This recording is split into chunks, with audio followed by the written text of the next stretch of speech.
was naked at my friend's birthday party for his kid high on morphine, and lost my friend. I never thought my life would take me here, standing in the middle of my best friend's living room, pants down, a bunch of horrified parents staring at me, and a 5-year-old girl screaming in terror. But there I was. Looking back, it all started when I began making real money as a financial advisor in my late 20s.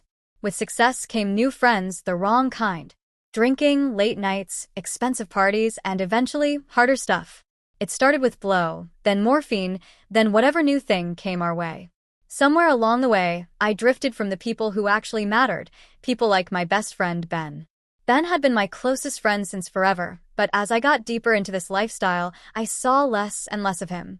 So when he invited me to his daughter's 4th birthday party, I knew it was his way of trying to reconnect.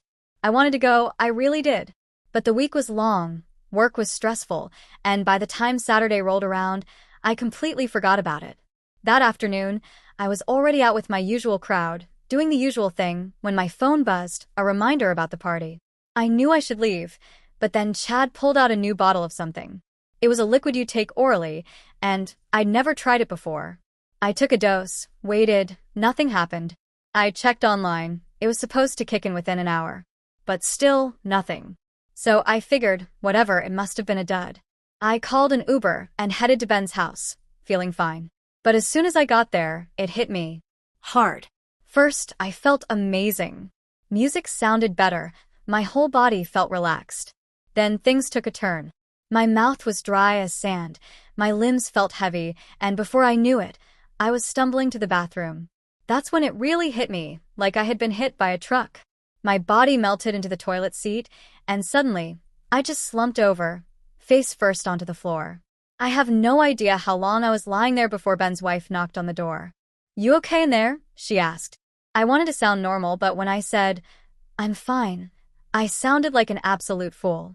I realized I'd been in there way too long. It looked suspicious. I had to pull myself together. Getting up was a struggle. My legs were shaking, my body felt like it weighed a ton. After fumbling with the lock for what felt like hours, I finally managed to open the door.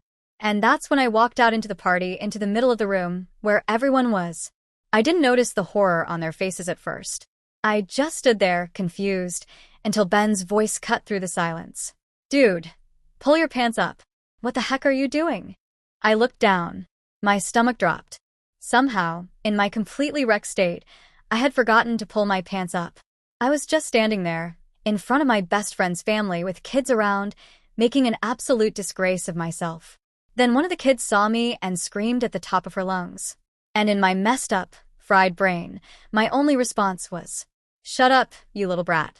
To a literal 5-year-old. That's the last clear moment I remember. Ben dragged me out of there, put me in his car, and drove me home. I barely remember begging him to take me to McDonald's like some whiny kid, throwing a tantrum when he wouldn't. What I do remember, what I'll never forget, is the way he looked at me. He didn't yell. He didn't cuss me out. He just looked at me with pure disappointment. He told me how much I had changed, how I had turned into someone he barely recognized, how this day was supposed to be a happy memory for his little girl, and instead, it turned into something she'll never forget for all the wrong reasons.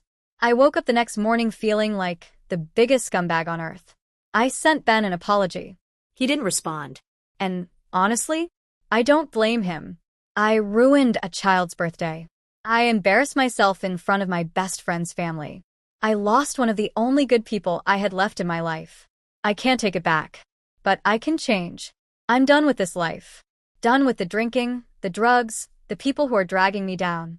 I don't deserve a second chance, but I'm going to live like I can earn one anyway. Maybe one day, Ben will forgive me. But for now, all I can do is try to be someone worth forgiving.